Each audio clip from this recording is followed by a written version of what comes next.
ঠাম্মার উড়ি যাচ্ছিলাম প্রায়। নমস্কার সবাইকে। ঠিক আছে, আমরা এখন যাচ্ছি তেঁতুলিয়া ড্যান্স সিনেমা দেখতে। ভাই টোটো দেখতে ভালো চালাতে পারি আমি।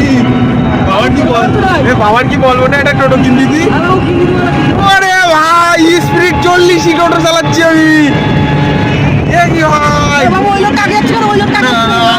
আমি ওভারটেক করতে পারবো না ভাই, ওভারটেক করার মতো আমি অত ভালো ড্রাইভার না। হ্যাঁ বলো। জীবন এখন পিয়ারে গান চালাইছে। তুমি পিয়ারে গান কেন চালালে? ভালোবাসা মিছে নয় অপরাধ। জীবন গানটা বুক দিয়ে গাও, আমার সঙ্গে ফাজলামি করবে না। তো আমরা আমাদের গন্তব্যস্থলে প্রায় পৌঁছে গেছি। জীবন সামনে দেখলাম নাট্টু ঠাম্মার উড়ি যাচ্ছিলাম প্রায়। প্রায় প্রায় প্রায় এই ভাই ডিজে মনে হচ্ছে।